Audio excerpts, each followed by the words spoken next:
It's time! Olá pessoal, seja bem-vindo a mais um episódio do It's Timecast. Eu me chamo Andrei Perendenburger e a minha convidada de hoje, ela é formada em Direito, tem pós-graduação em Gestão de Pessoas, ela é empreendedora e também ela é policial militar do estado de Santa Catarina. Com vocês, Kátia Kunin, seja bem-vinda!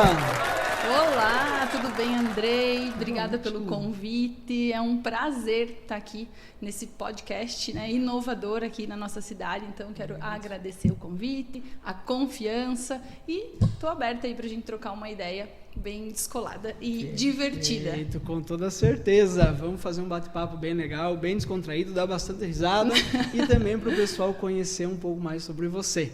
Então, para a gente iniciar os nossos trabalhos, Kátia, conta aí para mim, para todo mundo que está nos assistindo, quem é Kátia, de onde que ela veio, o que ela faz, o microfone é todo seu. Falar de mim vamos começar dizendo que é um malabares. Eu vivo com muitas bolinhas nas minhas mãos, jogando as bolinhas, né, tentando fazer o melhor de mim em cada papel que eu exerço. Então, como você disse, eu sou policial militar, tenho 20 anos, ingressei na carreira com 18 anos, e então já faz 20, tenho 39, passei por um curso de formação de cabos, um curso de formação de sargentos lá em Florianópolis. Hoje sou segundo sargento da Polícia Militar, às vésperas de ir para a reserva remunerada. Então, dentro de 5, 6 anos, eu já vou para a reserva. E é uma conquista, né? Trilhar todo esse caminho dentro da Polícia Militar é um orgulho. Sim. É uma instituição muito respeitosa, muito cheia de princípios, regras, ordem. Me ensinou muito. Então, eu sou muito grata à Polícia Militar. E, além disso, sou mãe da Júlia, mãe da Isadora, esposa do Murilo. E inventei a moda, porque é um inventar moda, empreender, né? Eu sempre disso, eu paro e penso assim, onde é que foi que eu parei? Onde é que eu inventei essa história de empreender? Porque quando a gente tá fora, eu brinco assim, eu achava tão lindo ser dono de loja, eu achava fácil, tão chique, né? Tão fácil. E depois vou te contar o que eu imaginava que era ser dono de loja. Olha só, que legal. Então vamos começar lá do início. Você é camponovense? Sou camponovense. Perfeito. Então... Nasci no Hospital Dr. José Atanásio. Ótimo. E você falou então que você está já na Polícia Militar já fazem 20 anos. Perfeito. E o que te motivou você ir para a Polícia Militar? Que vamos pensar assim, que ainda vivemos numa sociedade um pouco machista, talvez. E a hora que se fala uma mulher na polícia, chama atenção. Chama. Imagine, hoje as mulheres estão ocupando muitos espaços, né? Todos os espaços, eu acredito, mas 20 anos atrás não. Então eu tive que desbravar alguns caminhos para ingressar. O que me motivou foi um tio que já era policial militar, que me sugeriu, olha, tem um concurso da Polícia Militar. E eu falei, mas você está falando para a pessoa errada, né? Uma menina com 18 anos, recém-saída do ensino médio. Sim. Eu achei que ele estava enganado ao falar para mim sobre o concurso. E por incentivo dele, eu fiz o concurso. Eu não tinha dinheiro para inscrição. E falei assim para ele, eu nem vou fazer, porque eu não tenho dinheiro. Eu não tinha mesmo. Sim. E passou-se uns 3 ou 4 dias, meu pai disse assim, teu tio te mandou esse dinheiro aqui. Talvez seja coisa de R$50, assim. Te mandou esse dinheiro para você fazer um concurso, uma inscrição. E eu falei, meu Deus, vou ter que fazer mesmo esse concurso, né? Agora que ele mandou, tá ficando no compromisso. Imagina, eu fiquei muito no compromisso. E foi por isso, sabe? Por esse compromisso com o meu tio, que eu fui na prova, no concurso, e dei o meu melhor. E tinha uma vaga para Campos Novos. E conseguiu. E eu consegui, né? Passei pelo exame físico depois, pelo odontológico, médico. É todo um processo para ingressar na polícia. Inclusive, quero aproveitar a oportunidade, tem concurso aberto da Polícia Militar, né? E para as mulheres e homens que desejam ingressar nessa carreira. E foi como fui me encaixando dentro da polícia e passei os meus perrengues, né? Principalmente por ser mulher. Assim, é uma coisa difícil. Dentro da própria corporação tinha esse preconceito lá atrás? Eu sempre já respondi muito essa pergunta. E cada vez minha ótica vai mudando, né? A população em geral nos recebe muito melhor. Assim, não sei se porque não expressa, mas a população, o público interno, os próprios homens dentro da Polícia Militar, no início era muito difícil. E eu os compreendo. Né? Eram pessoas de outro tempo, eu não fui muito bem aceita, mas com o passar do tempo fui conquistando meu espaço, com o meu jeito, mostrando meu profissionalismo, mostrando que eu era capaz, que eu sou capaz. Que assim. Legal. Show de bola, Kátia. E conta pra gente, nessa trajetória, então, não é só, eu quero ser policial, então tem todo um processo para chegar até virar policial mesmo. Tem que passar por prova, tem que fazer vários testes de aptidões físicas, enfim. Conta pra gente como foi todo esse processo, foi sofrido? Eu sempre levei o estudo muito a sério, né? Então, para passar na prova, a primeira coisa é estudar, levar a sério, prestar atenção na aula, eu sempre prestava. E aí, depois disso, a questão física precisa mesmo de um treinamento, é bem puxado. Eu sempre tive dificuldade na atividade física, mas eu nunca deixei de fazer. Então, tem gente que tem mais habilidade, né, para corrida, para atividade física. Eu não, mas mesmo assim eu fazia. E aí tem o exame psicológico para ver se você tem o perfil, se você não é uma pessoa agressiva, se tem aquele perfil mesmo para policial que precisa ter. Então, depois de umas 5 etapas é que você vai se ingressar na polícia. Depois disso, tem o curso de formação ainda.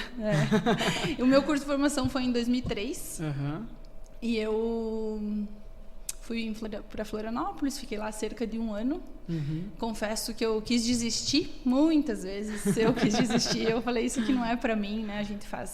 Lá a gente passa como por uma prova de fogo mesmo, para que a gente saia de lá preparado, com a pele emocional. Isso, emocionalmente, fisicamente preparado. Então, muitas vezes eu pensava, meu Deus, não é para mim. Mas é tudo aquilo que a gente vê às vezes em filme, que é pressão, É pressão mesmo. Eu digo assim, é como para a pessoa ter uma ideia assim, claro que hoje talvez tenha mudado a formação, né, 20 anos depois, mas é aquela ideia do soldado do exército mesmo, que você vai passar por água, pelo céu, pelo inferno, e principalmente a questão emocional, psicológica, você está longe da família, e só que isso te faz crescer. Imagino. Você é forjado no fogo, né? Então, quando você sai de lá, você está diferente, você está mais forte. E aí, no decorrer da minha vida, eu fui entender, né? Por que eu fui parar na polícia? Porque eu precisava ser forjada dessa maneira, e eu tenho uma gratidão imensa pelo que a polícia me tornou.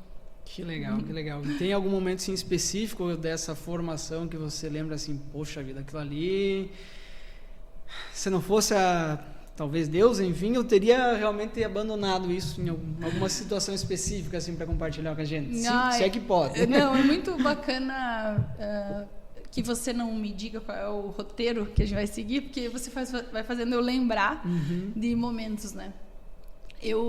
Nós fomos para uma parte física que era uns 10 quilômetros na ilha, né, lá em Floripa, e tinha morro, floresta, a gente passava por mangue. E quando a gente chegou, eu sempre ficava por último. Meu pelotão eram 33 pessoas, 30 homens e 3 mulheres. Das quais eu era talvez a mais frágil ou a mais bardosa. E nesse dia eu tive certeza que eu ia embora. Depois de passar por aquele mangue, por aqueles morros, e estar exausta e com saudade de casa. E eu falei, eu vou embora. Agora eu não quero mais, eu não preciso passar por isso. E toda aquela... Eu também era muito imatura. E quando eu cheguei no alojamento, uma colega, também aluna, soldado, me entregou uma flor. E ela me trouxe para o feminino de volta, para a minha essência de volta. O nome dela é Michele. E eu fiquei, recebi aquela flor com amor, fez eu voltar a entender quem eu era de verdade, que eu podia terminar aquele curso, porque a polícia deixa a gente masculina, né? Você precisa florar o teu lado masculino, ser mais duro, né? E aquela flor amoleceu meu coração. E veja que a fragilidade me deu força para continuar. Perfeito. Então, você não precisa de armas para ser forte. Ótimo. A gente pode ser forte na fragilidade. Perfeito. Kátia, e essa sua colega Michele, ela era do teu mesmo pelotão? Estava junto com você ou não? Ela é de outro pelotão. Ela hoje serve em São Bento do Sul. É uma mulher linda. Eu dizia assim para ela, parece Ana Paula Arósio, vestida de farda. Uma mulher lindíssima, né? Hoje tem filho, tá em Jaraguá ou São Bento, ainda é minha amiga. Que legal, que legal. A gente leva essas pessoas que passam por esses perrengues, ela e muitas outras, senão as outras vão ficar chateadas comigo, a gente leva no coração para sempre, porque você passou por momentos muito difíceis, então a gente se agarrava uma na mão da outra e vamos nós junto íamos. Que vai dar certo. A formação inteira eram mais ou menos 500 alunos soldados, 30 mulheres, 470 homens. Nossa. Então nós éramos esmagadas pela quantidade de homens, né? E assim, tem uma diferença nessa preparação entre homens e mulheres, ou o pessoal que coordena o treinamento é todo mundo igual? Se eu disser que é 100% igual, eu vou mentir, mas é 99% igual. É uma exceção ou outra que, é por ser mulher, mas é praticamente a mesma coisa. Nós fomos treinadas como eles. Que legal, que legal. E há 20 anos atrás, quando seu tio chegou lá para você e falou, viu, vai seguir essa carreira aí que vai ser legal. Você talvez não tinha toda aquela pretensão de será, mas hoje você se sente realizada com a profissão que você tem? Hoje eu me sinto orgulhosa. Me sinto orgulhosa de ter conseguido chegar até aqui. Às vezes eu nem sei como. Às vezes estou de madrugada ainda trabalhando, de plantão, e eu penso como é que eu aguentei até aqui, né? Porque 3 horas da manhã atendendo uma ocorrência, as coisas que chegam até a Polícia Militar, eu brinco assim, não é, vem aqui tomar um café. Não sempre tem algum problema. Então é sempre uma bomba, né? A gente está sempre prestes a atender uma emergência difícil. Então eu tenho orgulho de ter caminhado até aqui e que a instituição me ajudou a ser. Tá? E pegando então um gancho nisso que você falou, que às vezes está ali acordada 3 horas da manhã para ir atender uma situação que nunca é coisa boa, nunca um convite para um café. Geralmente não. Tem alguma situação que você possa contar que assim foi desafiadora para você já depois de você formada policial? Você se lembra assim que te marcou algum fato? Que difícil essa pergunta, cara. Te pega, Andrei. Ocorrências com crianças são sempre o meu ponto fraco. Então todas as que me marcaram envolvem crianças. Uma muito forte, assim, uma criança feita de refém pelo próprio pai, usuário de drogas dentro da casa, com uma faca no pescoço de um bebê. Então, eu sou muito emocional, mas lá, né, fardada de coturno, armada, cumprindo a missão, então tem que guardar a emoção e puxar de algum lugar a pura razão para a gente atuar. E foi muito forte. O Conselho Tutelar estava, a gente cercou toda a casa, foi negociando com ele e a ocorrência terminou bem. Graças a Deus a gente conseguiu, né, entrar pelas portas dos fundos, conter o indivíduo, salvar a criança. Mas eu confesso que eu fico muito mexida, assim, eu finjo normalidade, lá na polícia eu fico em pé, mas quando eu chego em casa eu desmorono. Eu fico muitos dias pensando naquela criança, quando a gente também precisa apoiar as meninas do conselho para fazer acolhimento para o lar. Então essas são as ocorrências que mais me marcam. Eu entro na viatura e eu começo a chorar. Eu imagino que tem que ter uma pele emocional muito forte. Mas daí, com o meu colega da polícia, eu tenho que dar uma disfarçada. Se eu falo, não tô chorando, é só porque já vai passar. Caiu um cisco aqui no olho. Porque você é treinado para ser forte, né? Mas de vez em quando a gente amolece. Todo mundo, apesar da profissão, tem um coração batendo aqui dentro e somos seres humanos, né? Isso, é verdade. E nessa teu processo aí de você se tornar policial, a tua carreira e tudo mais, quando que entrou a área do direito nessa história toda? Então, a polícia ela veio para eu conseguir pagar essa faculdade. Quando eu entrei na polícia, eu comecei ao mesmo tempo fazer direito. A polícia, com o salário da polícia, é que eu conseguia, né, pagar a faculdade. Então, elas entraram juntas na minha vida. E eu estudei em Joaçaba durante 5 anos e meio. Agora faz tempo, eu já não lembro mais, mas também, quando escuto assim, vou começar direito, vou começar a estudar, vou para eu penso assim, boa sorte. Porque é um desafio, né? Um desafio, eu lembro de estudar muito, sempre fui bem uma boa aluna e trabalhar e estudar ao mesmo tempo. Mas o direito é incrível, né? Uma faculdade que tenho também muito prazer de ter feito. Chegou a atuar na área do direito? Nunca cheguei a atuar. Eu tinha intenção de fazer o curso de formação de oficiais dentro da Polícia Militar, que exige formação em direito. Mas aí eu fiz uns 3 concursos e me deparei com o 10% das vagas. E aí eu descobri que com uma nota dessa de 10% das vagas, então são pouquíssimas vagas para mulher. Eu poderia fazer outros concursos, né? Para delegado, para juiz, para promotor. E aí eu fui murchando, assim, que era o que eu queria, né? O CFO. E aí chegou um momento que eu decidi por ter uma família. Eu larguei um pouquinho o meu profissional. Falei, já estou caminhando até aqui, já estou formada, estou na polícia.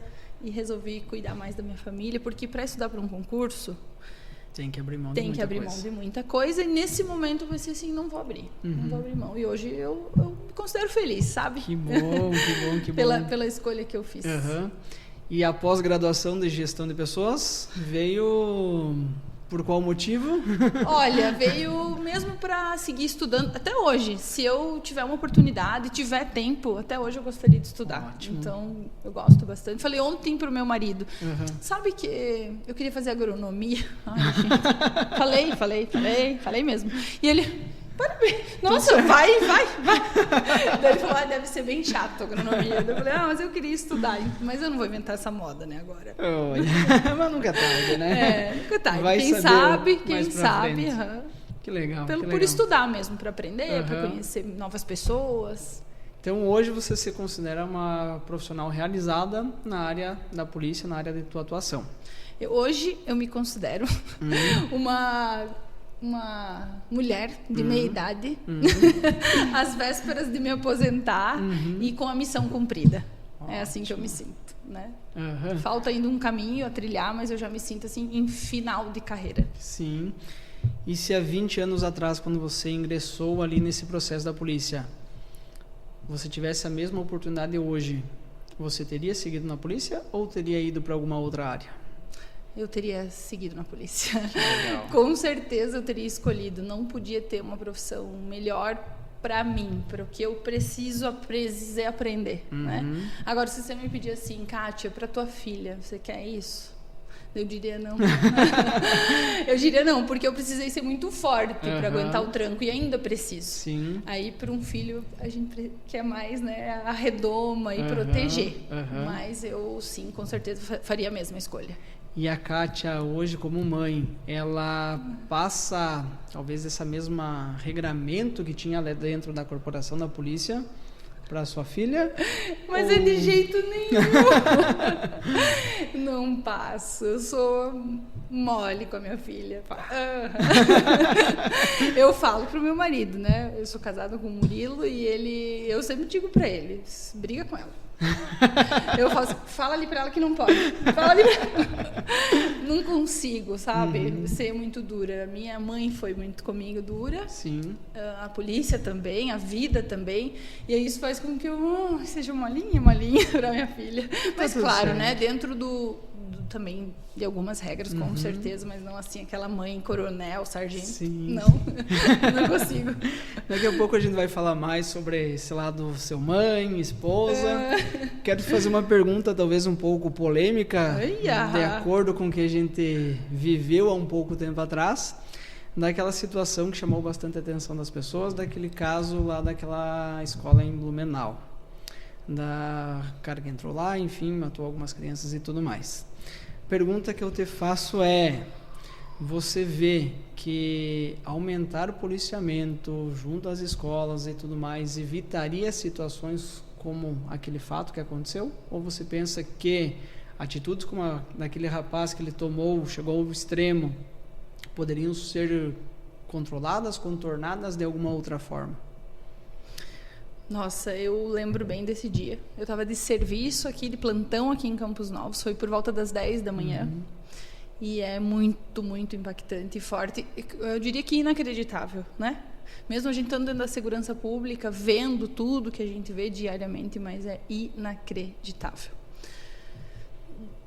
Se teria o que segurasse ele, né? A tua pergunta. Há o que segure? Eu digo... Não só no caso dele, mas Sim. Daqui para frente, o policiamento nas escolas, ter mais ronda, resolveria esse tipo de situação? Eu não digo que resolveria, né, Andrei? Mas com certeza apoia e muito aumentar o número de policiais. O efetivo ser maior, com certeza vai aumentar a segurança da população escolar, da população do município, de maneira geral. Então, eu acredito sim que é muito positivo. Erradicar atitudes assim, não, porque não somos super-heróis. Então, sim, é possível que melhore, que é aquela história, né? Se a gente dificultar para a pessoa que quer fazer, vai dificultar. Com certeza ela vai pensar melhor, né? Se tem 2 policiais, mas é sempre pensar que nós não somos super-heróis. Eu diria que uma coisa que nesses casos, né, de surtos psicológicos, apoio familiar, apoio de médicos, sabe? Assim, não fingir que não está vendo. Se tem alguém por perto de nós, Sim. que tá, porque ele deu sinais, porque nós estamos usando de exemplos, né? Mas pessoas aqui de Campos Novos estão tendo surtos, momentos difíceis da vida, capazes de cometer coisas dessa maneira. Então não finge que você não está vendo, apoia essa pessoa, vê o que essa pessoa precisa. Sim. Porque não dá para duvidar de um ser humano.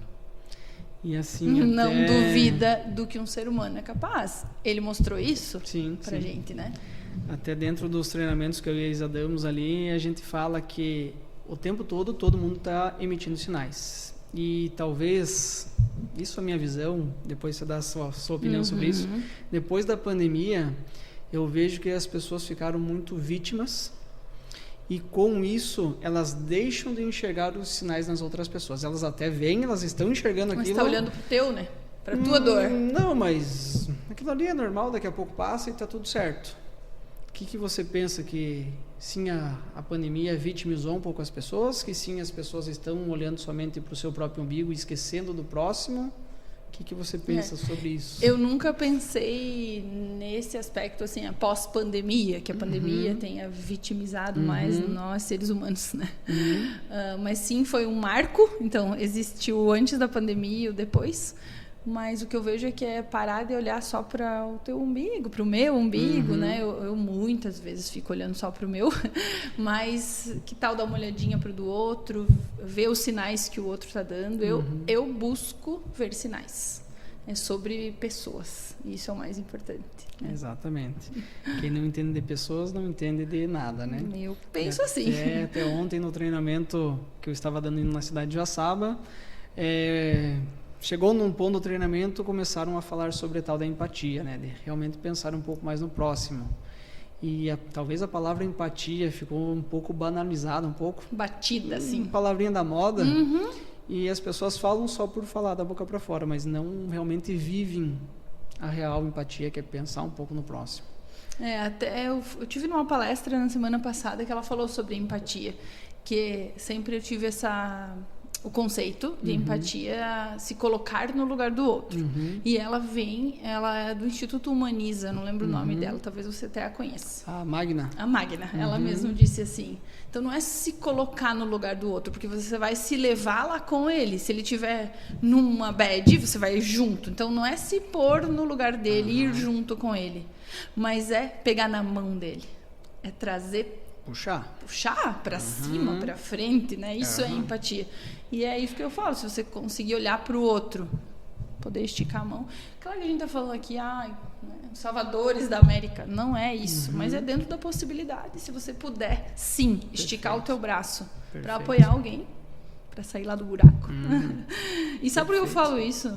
Porque já me esticaram a mão. Eu já precisei, assim, alguém para me tirar do buraco. Né?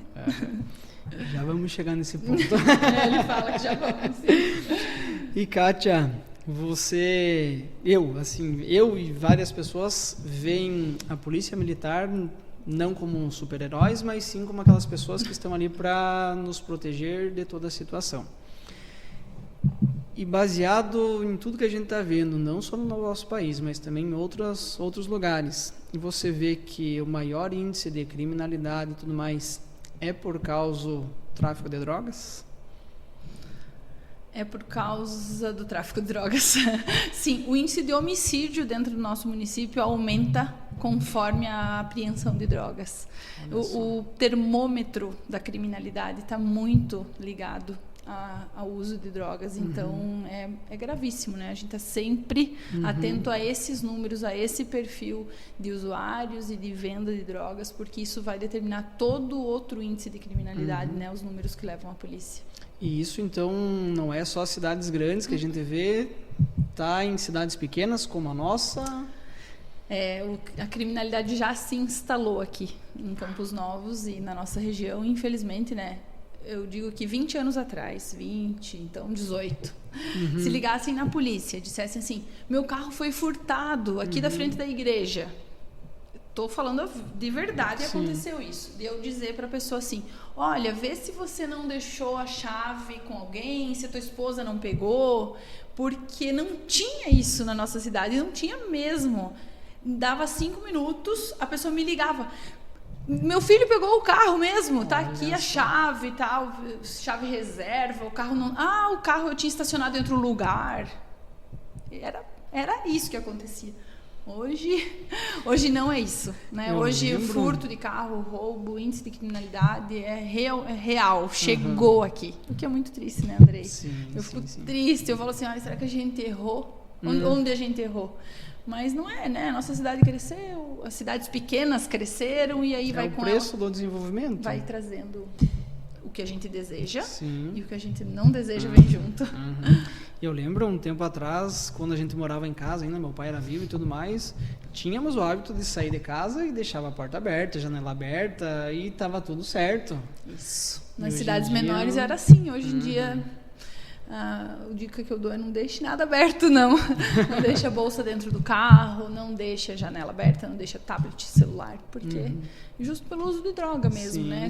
Tudo é uma oportunidade para vender ou trocar por droga.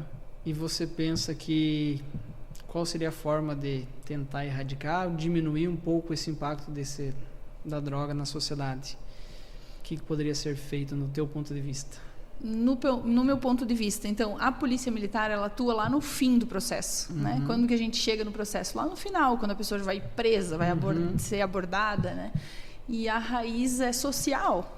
Então, acredito que é lá família, escola. O ProERD faz um trabalho muito bacana, né? Eu também sou instrutora do ProERD. Agora já nem atuo mais, mas fui durante 10 anos instrutora. Então, acho que lá na formação e na questão social mesmo é que nós vamos conseguir diminuir um pouquinho o uso de drogas, porque quem começa a usar droga, ele está tentando tapar um buraco emocional, eu acho, né? A falta do pai, a falta da mãe, um problema que não conseguiu resolver. Uma falta de atenção mesmo de alguém, de conversar ali com ele.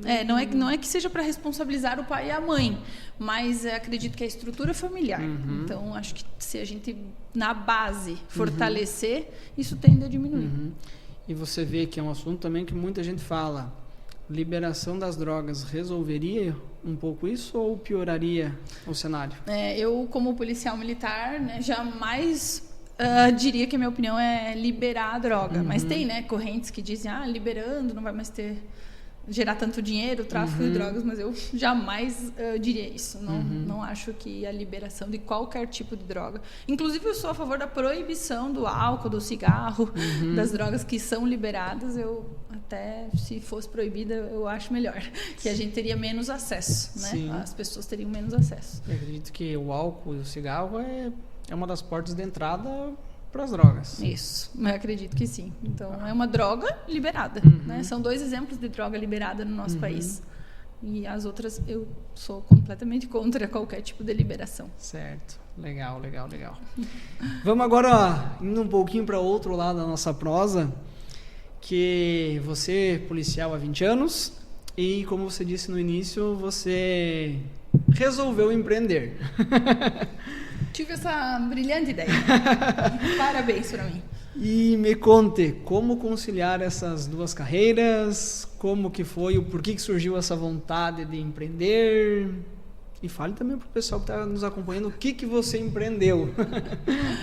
Então, eu comecei a empreender. Você quer mesmo saber? Claro! Eu comecei a empreender a partir de uma dor, né? 8 anos atrás, minha filha Isadora, ela tinha 7 aninhos e ficou doente, teve leucemia. E em 5 meses ela faleceu. Então essa é a história mais triste da minha vida, mas que hoje eu consigo falar e consigo... faz parte, né, da minha história. Sim. Depois que a Isa faleceu, eu passei por um tempo grande de luto, de escuro, né? Foi aí que eu digo que me esticaram a mão. E eu comecei a fazer artesanato. E meus artesanato, eu vendia o artesanato. Eu fui afastada da polícia, não tinha condição emocional para estar na polícia, porque eu realmente ia matar 2, 3, alguém. Alguma coisa eu ia fazer errado, porque eu não tinha nenhum equilíbrio emocional. Sim. Então, eu fui afastada da polícia, eu não tinha mais a minha filha, então meu mundo... Desabou. Acabou, desabou. Sim, é como um temporal. E aquele artesanato ali... Vendi 1, vendi 2. Eu pensava assim, as pessoas compram porque tem dó de mim, né? Eu vendi, eu não vencia fazer, de tanto que eu vendia. Daí eu comecei a gostar, e pensei assim, podia vender alguma coisa pronta. Sim. E eu sempre me questiono, né? Como que uma empresa, como que um empreendedor pode dar certo a partir de uma dor tão grande, né? Uma dor, eu diria que é a maior do mundo. Eu acho que é a maior do mundo. Não sei, não conheço as outras. Mas acho que perder um filho é a maior do mundo. Mas isso foi me dando força para seguir, motivo para seguir. E aí eu chorava muito. E a Ana Júlia, que é muito minha amiga, e eu decidimos então... Ela sempre estava ao meu lado no choro, né? Ela dizia assim, então vamos começar a vender joia. Eu e você. O que você acha? E daí? E nós duas investimos R$1.500 cada uma numa maletinha de joia. E a grande razão era para eu parar de chorar. Para me ocupar. Você já viu aquele ditado assim? Se ocupe. O pai dela disse assim, se ocupe. Comece a se ocupar que você vai parar. Vai melhorar. Sim. E é verdade. Eu levei isso tão a sério, Andrei, que eu me ocupo até hoje. Olha só. São 8 anos que ela faleceu e são 8 anos que eu não paro. Nem um minuto. Diz minha terapeuta assim, será que você não para não sentir a dor? Pode ser isso. Como uma fuga disso? Pode ser um mecanismo de defesa, né? Hoje eu conheço o meu mecanismo de defesa, então se for necessário eu dou uma paradinha para sentir o que eu tenho para sentir. Mas trabalhando.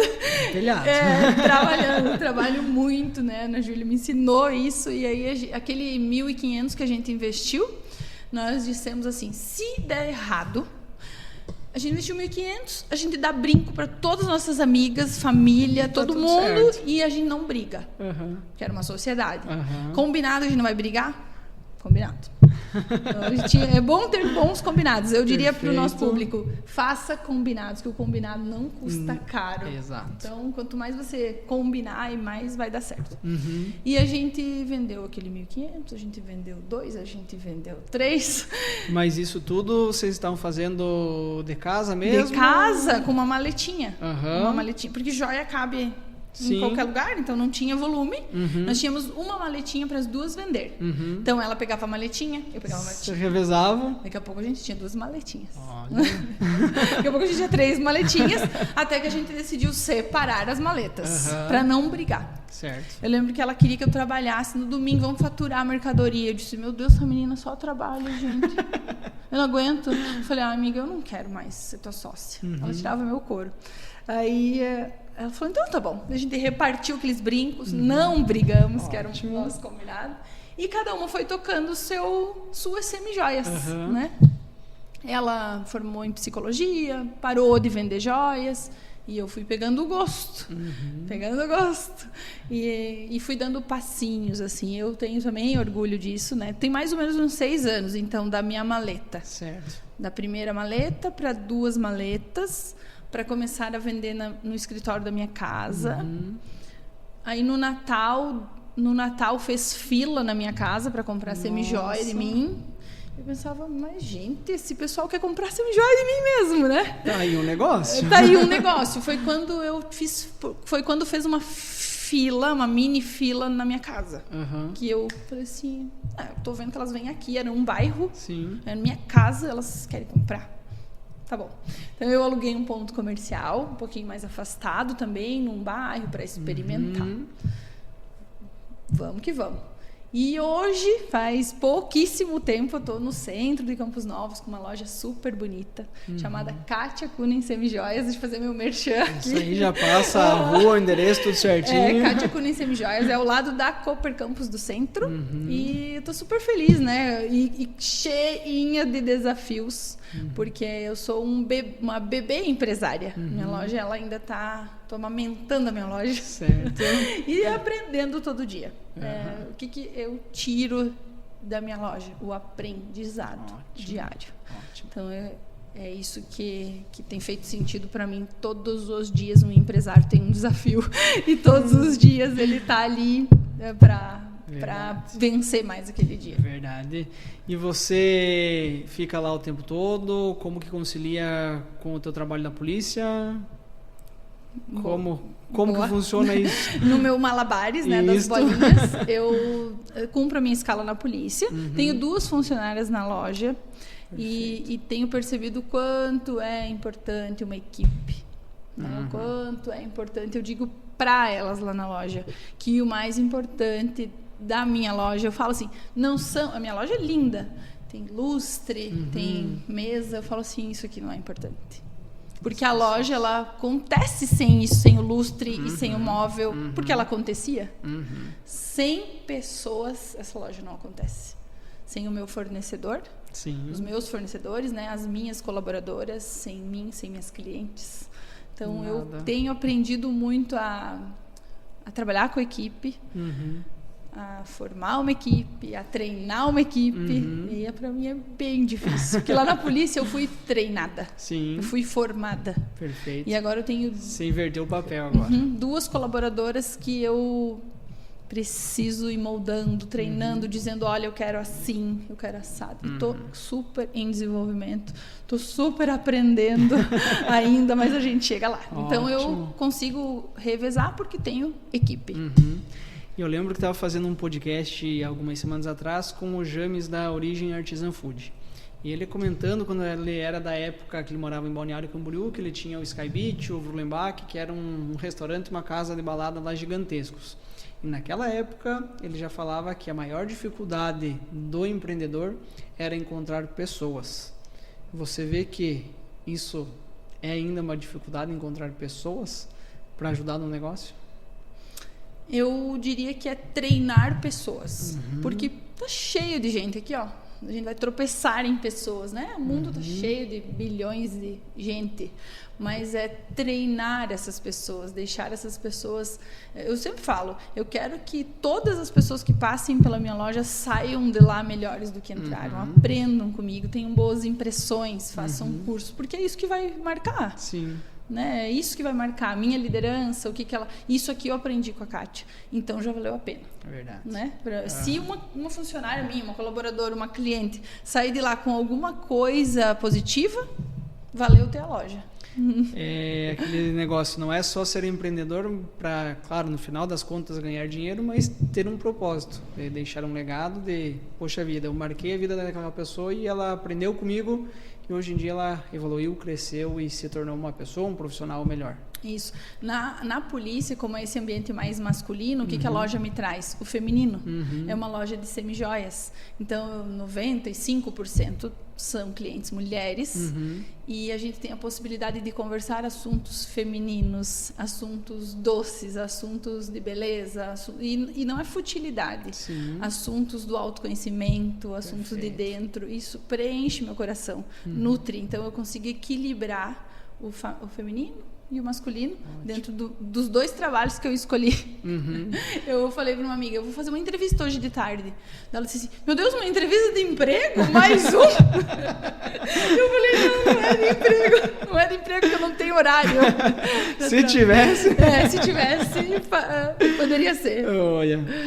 Kátia, eu quero que você fale olhando ali para a sua câmera agora, para aquelas pessoas que estão pensando em começar a empreender ou que estão no início dessa carreira do empreendedorismo e estão passando por alguma dificuldade.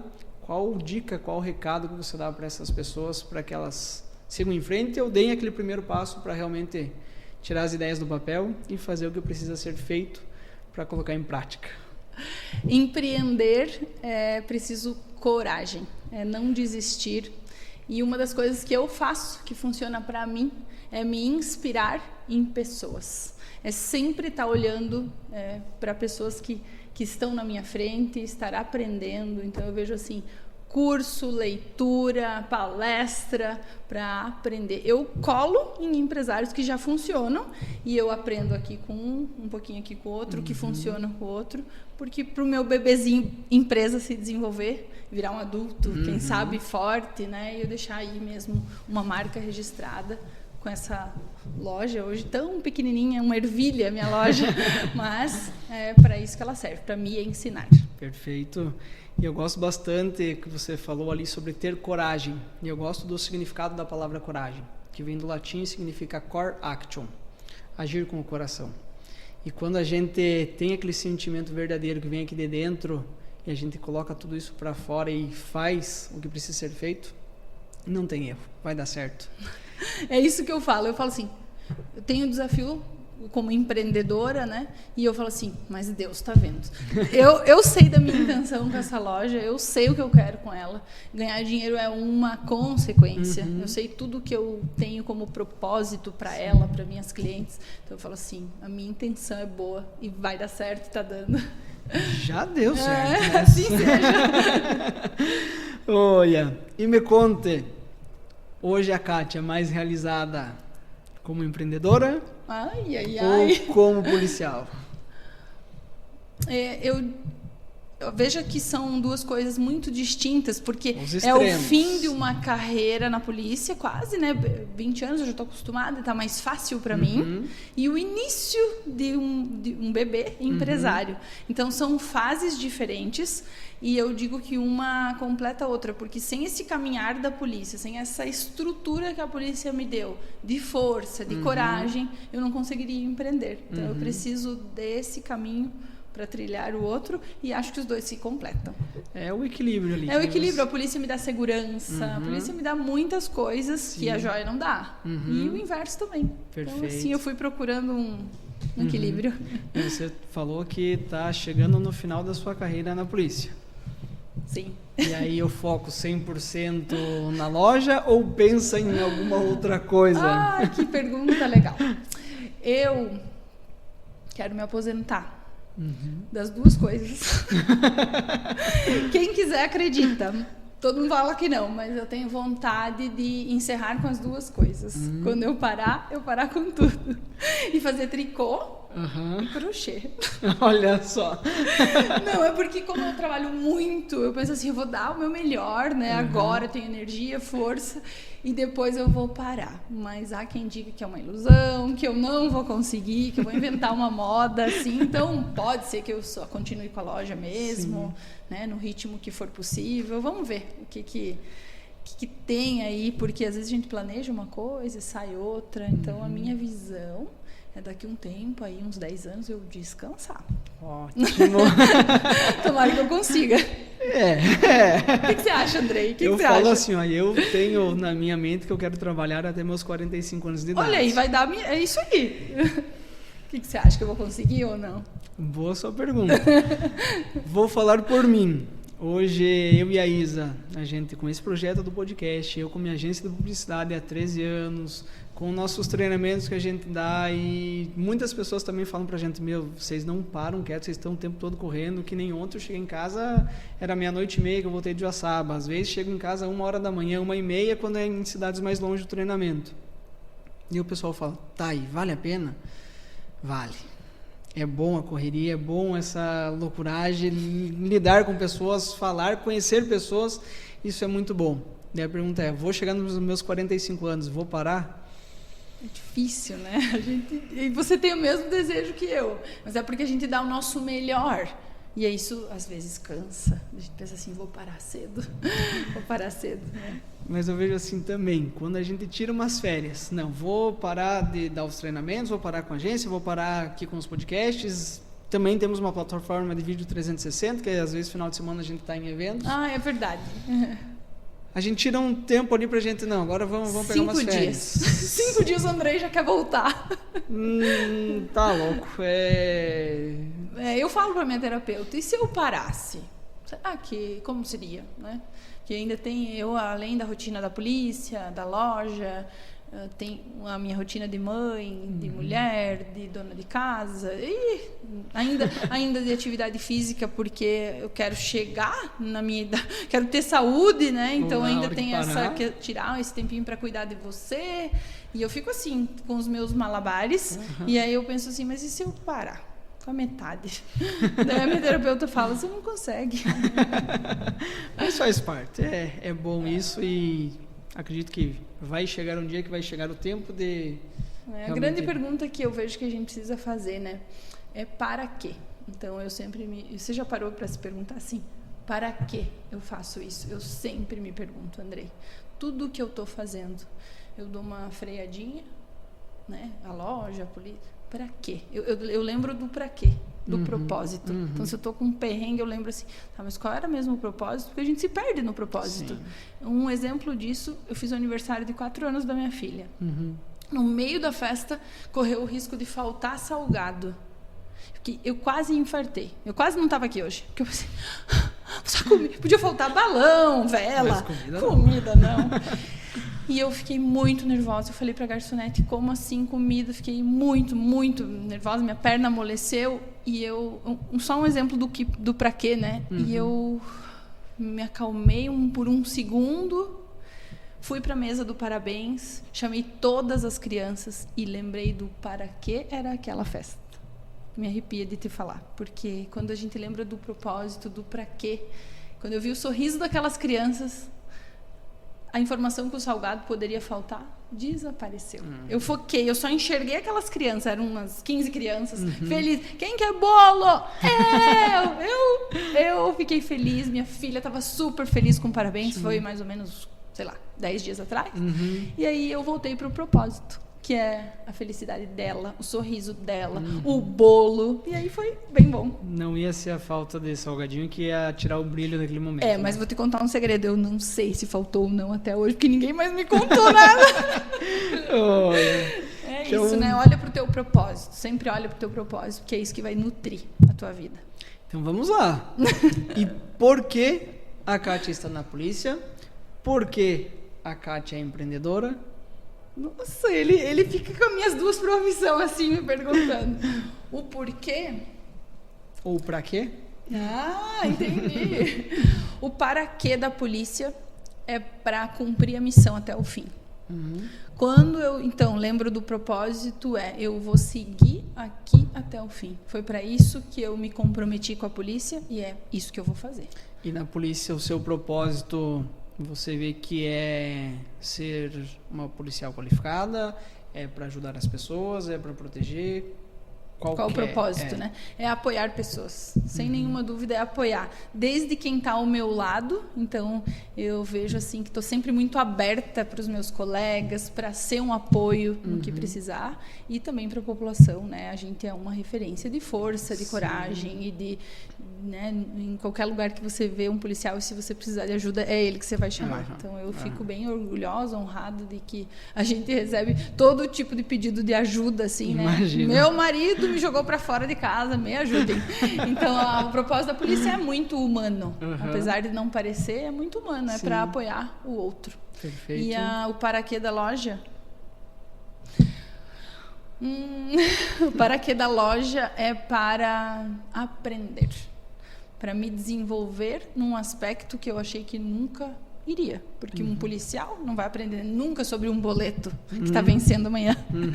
Então, acho que o propósito da loja foi inicialmente sair de uma dor muito profunda e grande e que segue dentro de mim, mas me ocupar, aprender, me sentir capaz e é isso mesmo, essa ânsia por...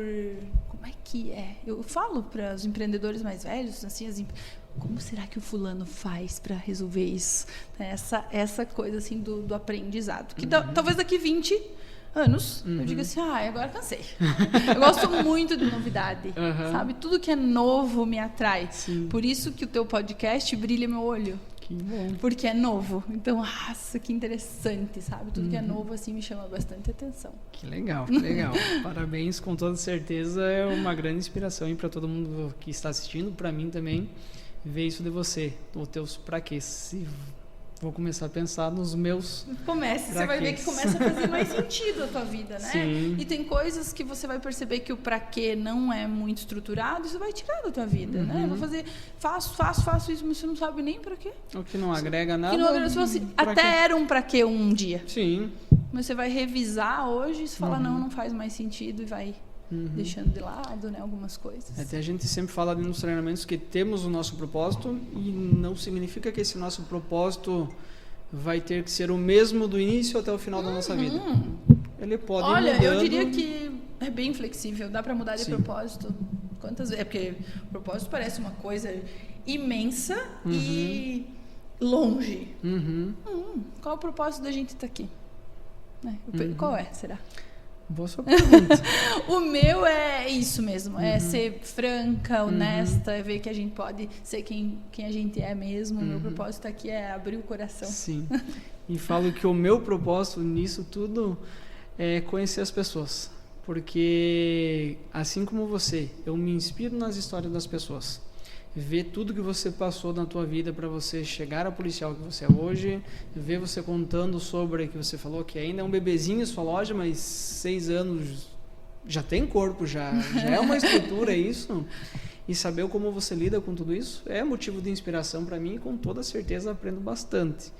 E quanto mais a gente fala com pessoas, mais a gente se empolga, mais a gente se enche de energia, entusiasmo. Mas, Andrei, eu sou igualzinha a você. Eu adoro ouvir histórias. As meninas, alguém vai lá na minha loja e fala assim, você nasceu aonde? De quem você é filha? Eu gosto de entender né, o que tem por trás daquela pessoa. Eu falei assim hoje para meus colaboradores, hoje de tarde eu não venho. Eu vou, né, eu fui convidada e tal, mas por que será que eles me convidou, né? Eu falei delas, falaram assim, porque você inspira. Me inspira? O que será que eu inspiro, né, gente? Por causa da tua história. Eu disse, mas todo mundo tem uma história, Andrei. Mas todo mundo tem uma história inspiradora. A diferença é que alguns contam, outros não.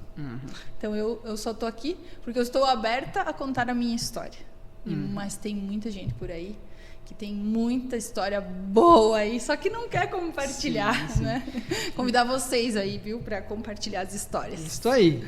E eu falo dentro dos nossos treinamentos. Eu tô já esse ano, já completo 10 anos que eu ajudo na formação de líderes e o treinamento de liderança, oratória, relações humanas e desenvolvimento emocional. Eu acho que vou ter que fazer esse curso. Com toda certeza. E assim, dentro do treinamento, eu penso que eu me descobri em querer conhecer as pessoas, porque lá dentro, assim como você falou, tem muitas pessoas com muitas histórias maravilhosas que talvez ficam lá guardadas. E talvez elas deixam lá guardadas por causa que elas imaginam, talvez, que a história delas não é tão merecedora da atenção das pessoas. Mas dentro do treinamento eu já vi situações onde pessoas que foram lá, empresários com faturamentos milionários, bilionários no ano, contando a história de como eles começaram, e realmente é inspirador, motivador, mas assim também como pessoas que a maior conquista da vida delas foi conseguir uma carteira de motorista para ter um documento com o nome dela. Que coisa mais linda, né? E a pessoa não sabe que aquilo inspira e faz a gente chorar de emoção. E eu falo, eu sou uma pessoa que me emociono bastante. E quando a gente ouve essas histórias, Daí você vê assim, como que faz sentido, né? Eu adoro também Me convide para os teus treinamentos que eu vou.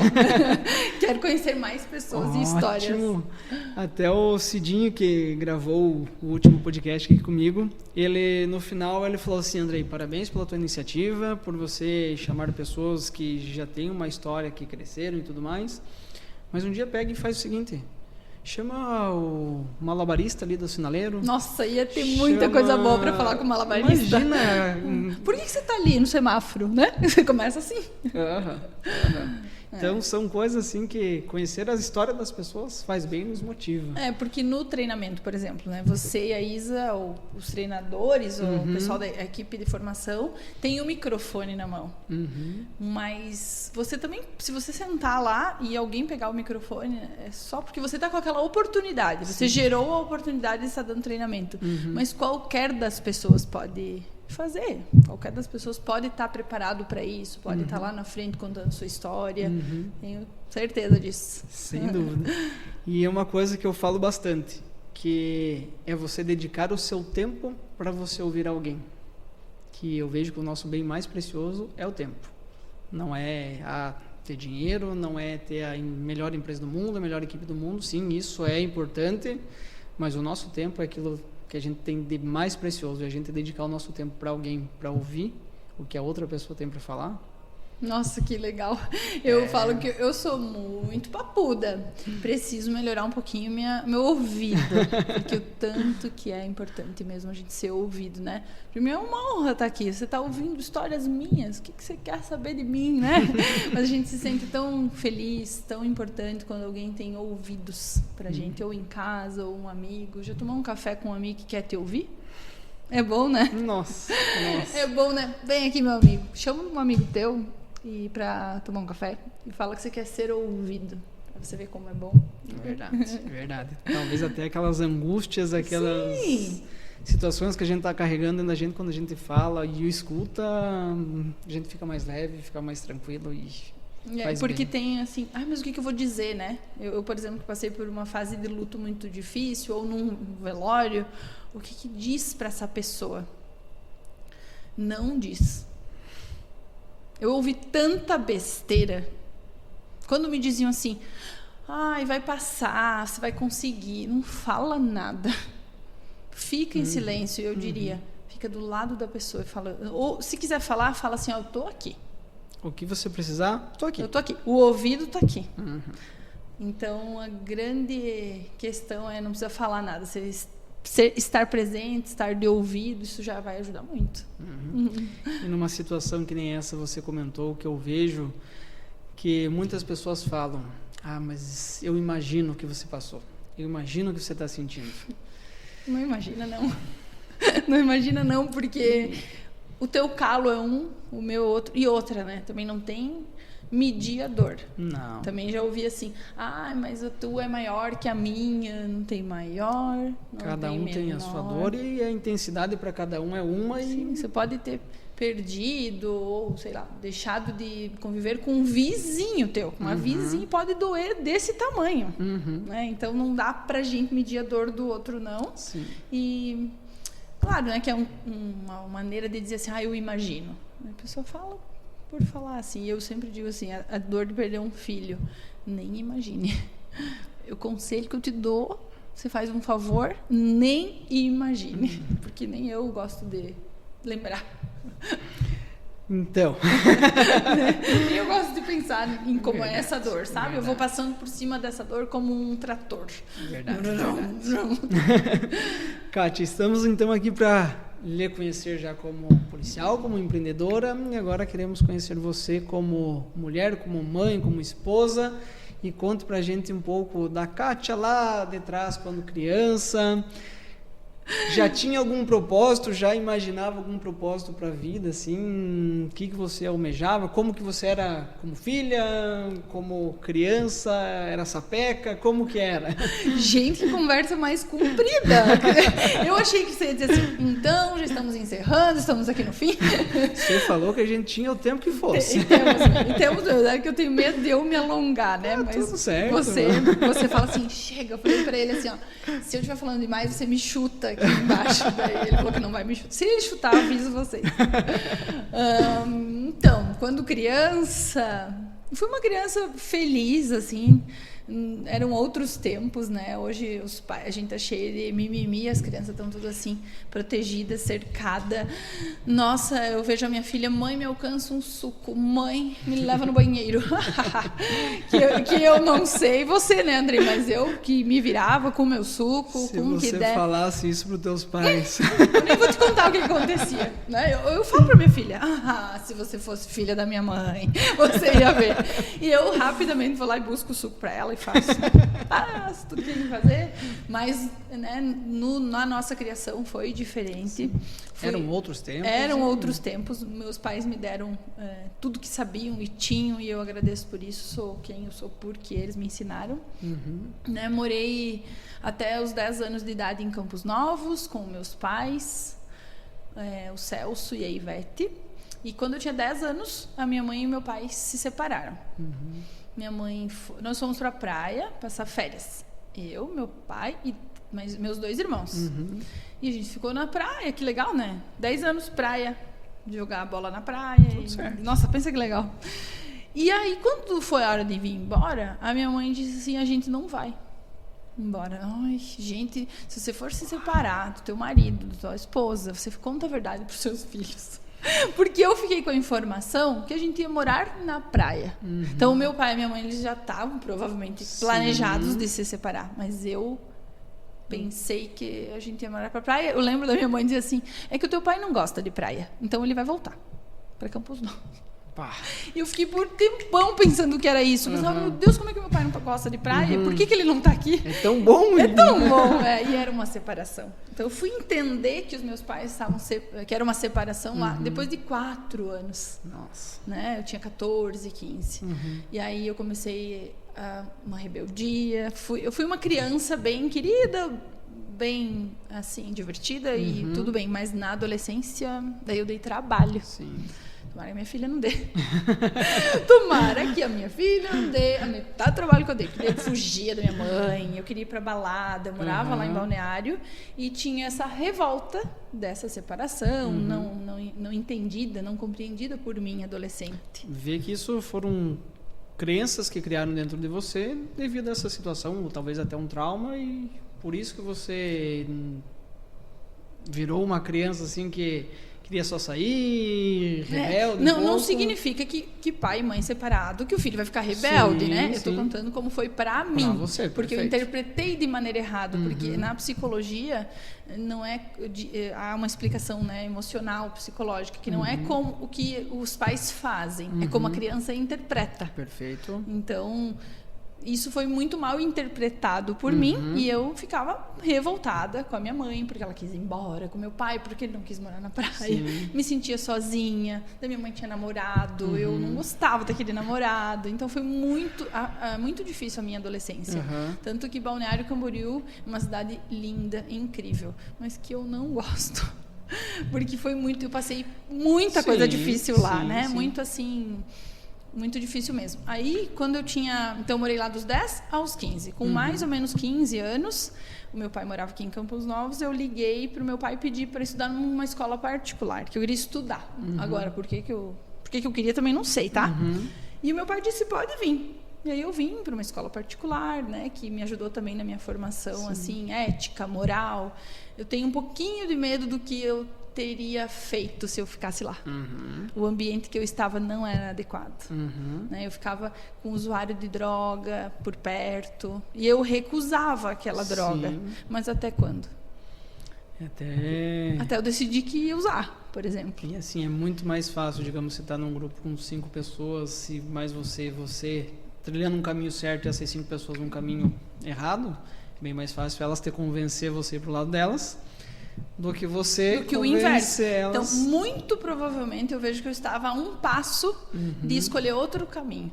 E fui, assim, resgatada, né? Agradeço muito meu pai por ter aceito, né, a minha volta, assim, porque para um homem, para um pai, né, um pouco mais difícil, mas meu pai não titubeou. Ele disse, pode vir. Se tiver mais o teu irmão quiser vir, teu outro irmão quiser vir, Nós viemos os 3. Daí vocês vieram para morar com ele? Viemos morar com ele e com a minha madrasta. Então ele era casado de novo. A gente foi muito acolhido. A gente foi feliz. Que legal. Ela nos tratava como filho. Foi muito, muito nutritivo. Assim, a gente voltou a ter segurança. Que uma criança, um adolescente, ele precisa de segurança. Eu, né, como criança e adolescente, precisava de segurança. Tanto queria segurança, Andrei, que eu inconscientemente procurei a polícia. Olha só. Então eu quis tanto estar segura que de maneira inconsciente eu fiz um concurso, né, da pura segurança, que a farda me dá essa, né? E aí logo, então, depois disso eu já ingressei na polícia com 18 anos e fui ter uma vida adulta. Precoce, né? 18 anos é um pouquinho precoce. Você também deve ter tido uma... Sim. Você é super novo, já faz 10 que tem os teus negócios. Então, com 18 anos eu já fui para a vida adulta, né? Já fui me transformando aí da adolescente rebelde para uma adulta responsável. E segura. E segura. E segura, lógico, gente, que eu ainda tenho meus medos, não são poucos, todos temos. A gente só nega, esconde, mas todo mundo tem seus medos. E eu sigo aqui com os meus, mas a gente sai caminhando. O importante é saber como lidar com isso, que coragem não é ausência de medo, né? Isso, me perguntam, vocês não têm medo? Temos. Por exemplo, na polícia, a gente só é treinado para ir com medo mesmo. Não... Eu penso que a hora que você perde o medo... É perigoso. É perigoso? É perigoso. Só que sabe que depois de muito tempo na polícia, que eu fui descobrir que meus colegas também sentiam, eu pensava, eu sou mulher, eu tenho medo de certas ocorrências. Mas sou só eu, porque eu sou mulher? Sim. Com o passar dos anos, eu fui descobrindo que não, que todo mundo sente igual, mas todo mundo vai com medo mesmo. Aí eu pensei, ufa, somos todos mortais e temos nossos desafios, né? Perfeito. Mas eu achava assim que eles não tinham nada disso, mas tem também. A hora que perdeu o medo, você vai com o medo, você vai com aquela ressalva, eu tenho que proteger a sociedade, mas eu também tenho que me proteger, que eu sou uma pessoa, tenho família e tenho tudo mais. E a hora que você perde isso... Fica perigoso mesmo, né? Você vai para arriscar tudo. É essencial que tenha medo.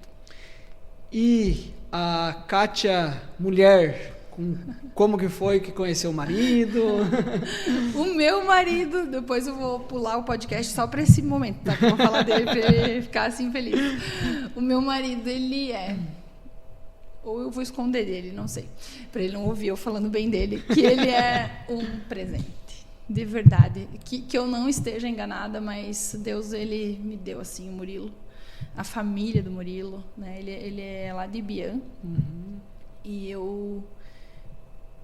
quando eu conheci o Murilo, nós começamos a namorar. E eu tinha uma filha já, com 7 anos. Ele é mais novo do que eu. Ele anda de moto de trilha. E eu pensei assim, meu Deus do céu, eu não quero ficar com ele, ele é um garoto. Eu falei pra ele, não viu, moço? Acho que você tá enganado, a gente não pode namorar, sabe? Porque eu já sou mais velha, eu tenho filho, e você é um garotinho que mora com a sua mãe. Verdade, eu pensava isso a respeito dele. E ele foi, assim, me conquistando, com o quê? Com a maturidade. Um homem maduro. Que no momento mais difícil da minha vida ele pegou na minha mão e nunca mais soltou. E olha que eu fiz esforço para ele soltar. Eu falava assim, isso quem tem que viver sou eu. Estou passando por um momento muito difícil, minha filha está doente, eu estou aqui em São Paulo. Vamos terminar esse namoro? Não faz sentido namorar com uma pessoa que está passando por isso. Eu nem tenho tempo para namorar. Ele dizia, eu vou desligar o telefone, tá? Tchau. No outro dia, como vocês estão? Precisa de alguma coisa? Um garoto. Então ali aquele garoto foi me mostrando que ele era um homem mesmo. A minha sogra fala assim que ela também tinha medo que ele me deixasse, né? Por eu estar em São Paulo, num tratamento de leucemia com a minha filha, é muito forte. O Murilo tinha 26 anos. Nossa. Ele tinha tudo para estar com uma garotinha jovem indo para uma festa, não é? Enchendo a cara. Não é qualquer pessoa que teria essa atitude dele, né? Nossa, e eu pensava assim, mas ele já vai me deixar. Ele só está esperando o momento. E esse momento não chegou. E não vai chegar. Então o Murilo, ele veio como uma força para mim mesmo. Acho que Deus fez isso assim, olha, eu vou precisar levar a Isa, mas eu vou te dar apoios aqui, né? Que é o Murilo, e depois a gente casou, teve filhos. Eu para casar com o Murilo, eu disse assim, vamos casar, só que só se a gente tiver filho, senão eu não quero. Eu condicionei, porque eu queria ter a oportunidade de ser mãe, né, de novo. Sim. E aí, hoje, faz 8 anos, mais ou menos, 8, 9, que a gente tá junto. E é uma pessoa com quem eu posso contar para tudo, que... Quando me dizem assim, você é uma mulher inspiradora no Instagram, maravilhosa, ele fala assim, casa com ela pra você ver.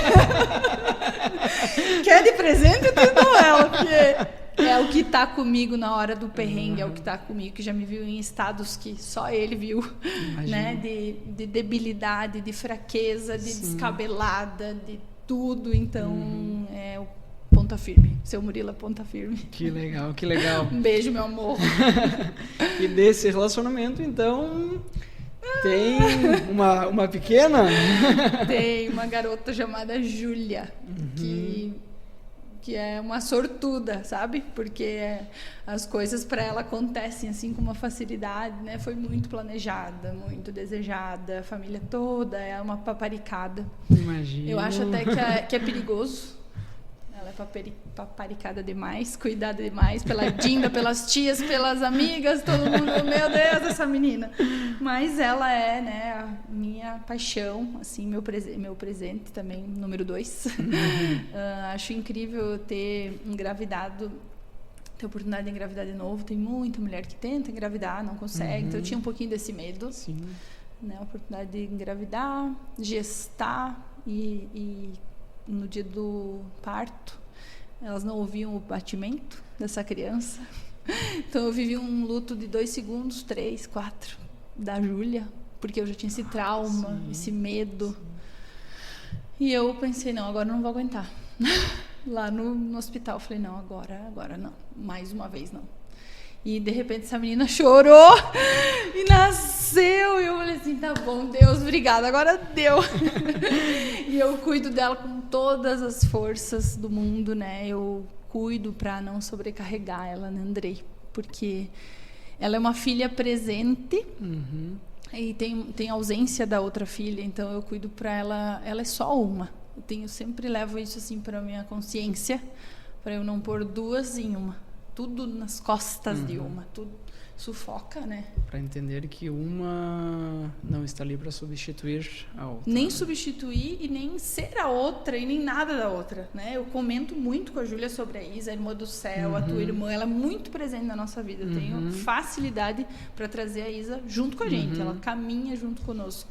Que isso me faz feliz, sabe? Sim. Se eu não pensar na Isa, deixar esse assunto de lado, eu gosto de trazer ela. Perfeito. Comigo. É como um braço meu, entende? Só que adormeceu o braço, mas segue aqui comigo. Tá aí. E aí eu cuido pra Júlia não pagar um preço que não é dela. Perfeito. A Júlia é um ser sozinho. Faço muita terapia para isso, para colocar cada uma no seu lugar, para me acalmar, porque a Júlia, ela, se sair sangue do nariz dela, eu fico desesperada. E aí eu respiro, me acalmo, lembro que uma é uma, que a outra é outra, e que uma febre da Júlia não significa uma leucemia da Isa. E diariamente vou fazendo esse trabalho. Ótimo. Eu acho que eu faço o melhor na minha vida. O que é mais importante, não é o que eu faço melhor, mas o que é mais importante de todos os papéis é ser mãe da Júlia e da Isa. Ótimo. E as personalidades dela são parecidas? Mas são o inverso uma da outra? As duas são idênticas a mim. Eu queria muito, quando eu estava grávida agora da Júlia, 4 anos atrás, eu queria muito que ela tivesse a minha fisionomia, porque eu sou muito parecida com a minha mãe, de fisionomia.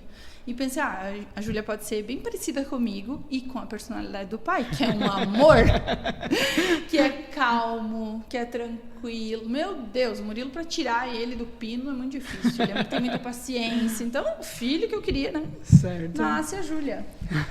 Com a cara do pai e o gênio da mãe. A Isa também. As minhas 2 filhas, eu não sei se é porque eu que tô com elas, né? Porque crio as meninas e daí acabam ficando parecidas comigo, mas as 2 são iguaizinhas. Tadinho dos namorados. Do namorado, né, da Júlia.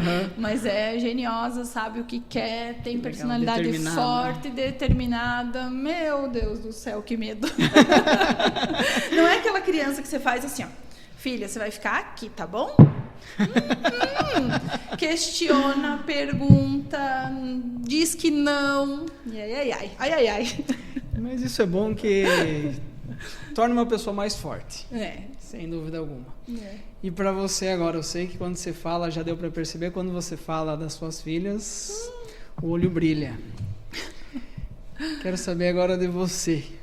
O que a Júlia significa para você? Meu Deus do céu. Meu Deus, a Júlia significa a cor da minha vida. A luz da minha vida.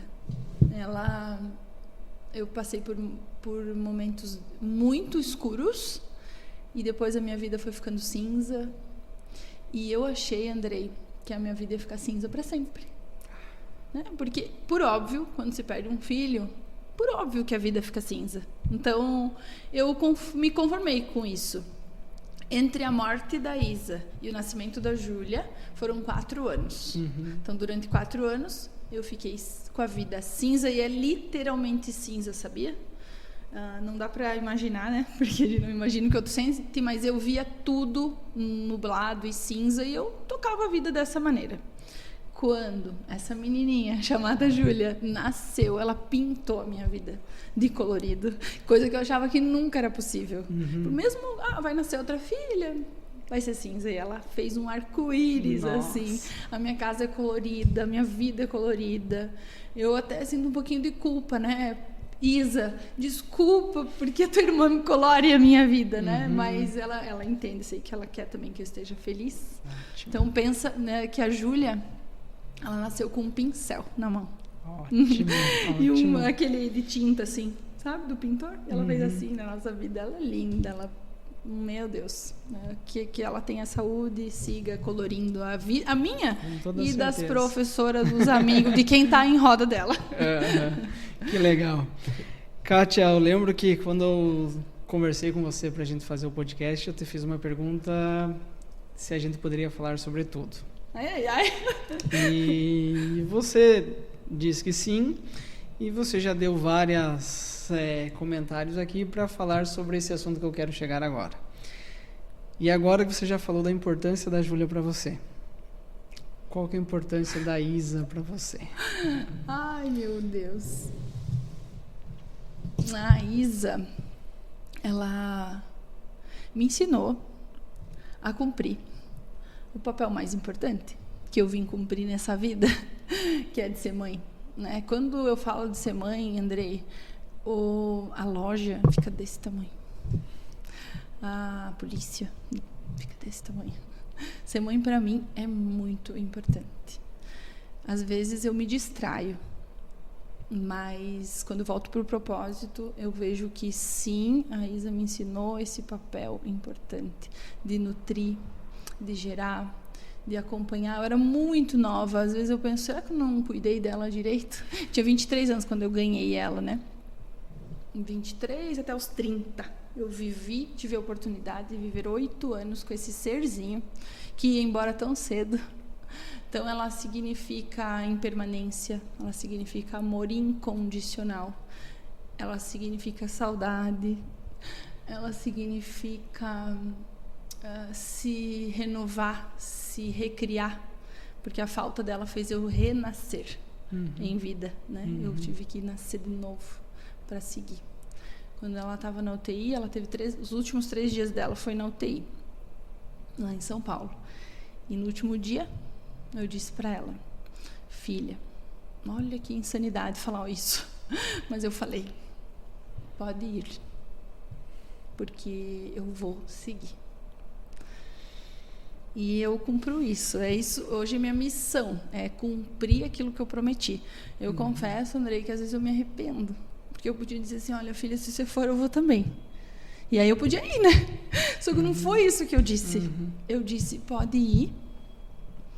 No teu pai a gente vai dar um jeito, porque eu não podia prometer por ele. No teu pai eu não sei, mas eu vou continuar. Minha filha pode ir. Ela não aguentava mais. Ela estava sofrendo muito já. Com falta de respirar e tava todos os órgãos assim comprometidos. E só eu e ela dentro de um quarto de UTI foi a experiência mais forte que eu já passei. Mas eu minto quando era só nós duas, porque Deus estava ali.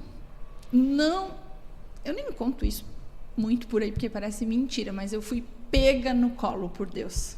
Eu senti que Deus disse assim, você não está sozinha, é muito difícil, mas ela vai embora.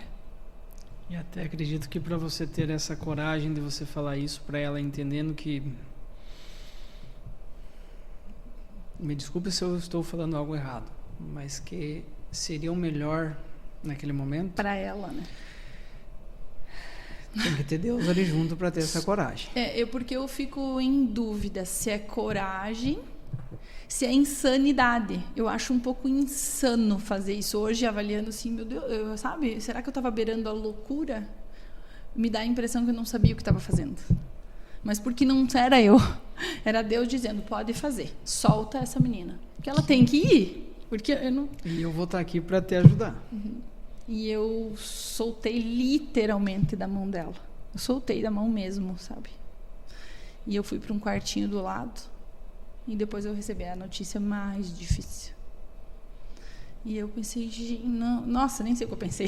Aí eu nem sei o que eu pensei. Mas Deus sempre esteve comigo. Mesmo que eu briguei com Ele, que eu me revoltei depois, porque isso vai... depois de dias é que você vai se dando conta, né? Eu fui me dando conta depois de dias, meses, do que é que tinha acontecido. Até hoje, sabe? Eu vou me dando conta, sabia? Até hoje eu penso assim, meu Deus... Sério que eu passei por isso? Nem dou conta, sabe? Então tem uma bolha em volta de Deus, assim. Sempre dando um jeitinho. Não é humano. Como é que você consegue? Não sei. Não sou eu. Não sou eu, mas é que eu não quero parecer uma pastora, nem uma religiosa falando de... Então eu falo pouco de Deus, mas é Ele que está em volta de tudo. Ele que me segura de pé. Essa força não é minha. É dele, com certeza. E eu só agradeço. Kátia, e você passou quanto tempo nessa situação com a Isa? Foram 5 meses. 5 meses. Ela foi diagnosticada dia 24 de junho, feriado em Campos Novos, dia de São João. Ela foi diagnosticada ali em Tangará. A médica disse pra gente ir correndo para fora, para um lugar que ela tinha uma desconfiança que poderia ser uma leucemia. E eu fui daqui a Curitiba dizendo que louca essa médica, não sabe o que fala. A primeira coisa é negar, né, Andrei? Um absurdo desse, uma criança que vai na escola, que vai na festa junina, e no outro dia alguém te diz que ela está com possível leucemia, pronto, pode internar essa mulher. Verdade. Sim, imagino. Pensei, louca, mas vamos. Chegando lá, então... Daí a gente viu que a gente demora para entender, mas a gente foi vendo que o diagnóstico era sério e aquela loucura daquela médica não era tão loucura assim. Então a gente ficou 5 meses em tratamento, 4 meses em Curitiba. E no último mês a gente foi para São Paulo, no Hospital de Barretos, com a ideia de ir para onde fosse preciso. A referência de tratamento. A referência de tratamento. E a nossa ideia era ir para onde fosse preciso. A gente recebeu apoio da cidade inteira, a gente fizeram muita campanha de oração, de dinheiro, de apoio, de todas as maneiras. Fizeram um pastel, cuca, quero agradecer quem é aqui de Campos Novos, da região, que nos ajudou. Se eu andasse de joelhos por aí, ainda assim eu não agradeceria tudo que eu fui ajudada. Às vezes eu passo por alguém que me diz, oi, tudo bem? Eu penso, nossa, mas eu nem conheço. Mas essa pessoa pode ter me ajudado? Teve campanha de doação de medula óssea. Você lembra? Lembra? E aí, quanta gente doou medula por aí. Claro que não é só pela Isa, né? Sim. Pelo fator humanitário todo, muita gente precisando de doação. Mas ela deixou esse legado, assim, de apoio, de ajuda. Não sei, sabe, Andrei, por que é que eu fui a pessoa escolhida por Deus para trazer ela ao mundo, para passar por isso. Não sei. Mas fui eu. Às vezes eu penso, por que eu? Meu Deus, você pensa que eu sou o Rambo? Eu não sou. Tem coisa que a gente não precisa entender, né? Eu acredito muito em Deus e vai chegar um momento da nossa vida, quando nos encontrarmos, que talvez alguns porquês a gente vai entender. E se não entender, tudo bem, né? E tá tudo certo. Também a gente precisa confiar, né? Confiar no que Ele tem pra gente. A carga que a gente consegue carregar. Se você precisava ter passado por isso e você foi uma pessoa escolhida para isso, é porque você era a pessoa. É porque estava pronta para isso, né? Mas eu uma vez dei uma palestra, assim, contando da minha vida, e eu começo a palestra com a foto do Rambo e com uma frase dizendo: Deus me confundiu com ele. Legal, porque eu precisei ser muito forte, né? E preciso até hoje para conseguir estar de pé, Andrei. Eu faço ainda força para seguir o caminho, porque a vontade de parar existe, mas a gente não para, né? A gente segue encontrando propósitos, um caminho. Perfeito. A Júlia é uma ótima razão para isso, né? A Júlia, o Murilo, minha família, meu trabalho, os meus amigos. Então eu tenho várias razões para seguir. Que legal. E Kátia, qual é a maior lição que ficou dessa história toda com a Isadora? A lição de amor incondicional, e principalmente da impermanência. Eu não sei se você fala sobre isso nos seus cursos.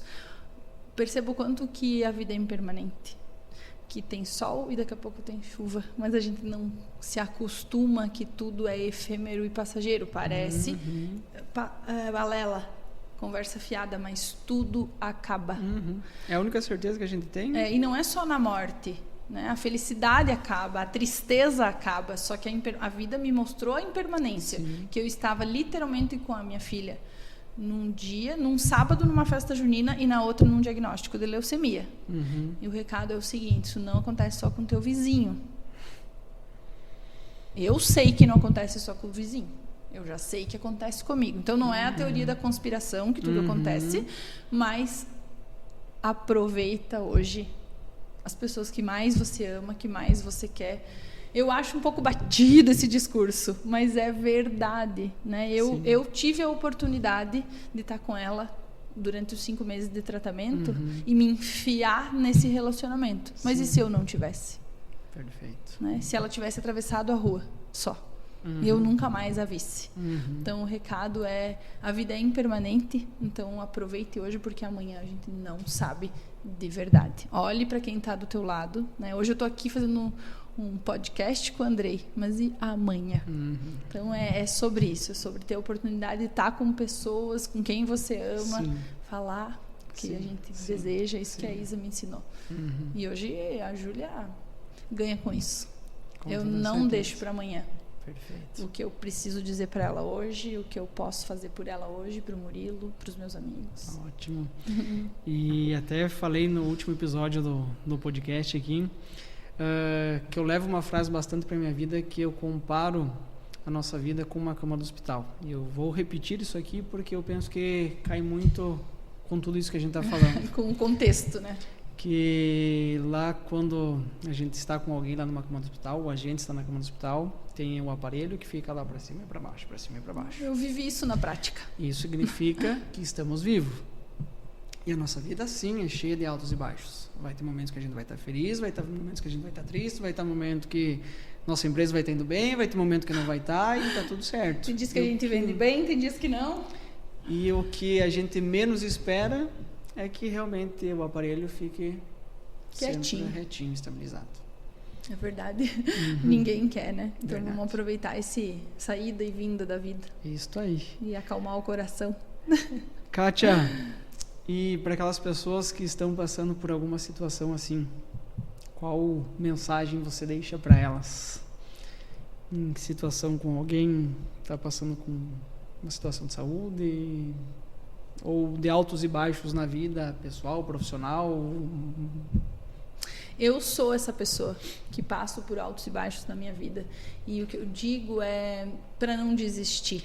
Segue cumprindo tua missão, com teu propósito, porque o não desistir vai fazer você chegar onde você quiser chegar, mesmo com altos e baixos. Eu digo assim, não é só a minha vida que tem, a tua, Andrei, tem. Se eu for te perguntar, né? Então, é seguir sem desistir, olhando para frente, para o horizonte e buscando sempre o teu propósito. Ótimo, ótimo. Kátia, para a gente finalizar, quero te agradecer imensamente por você ter aceitado o convite.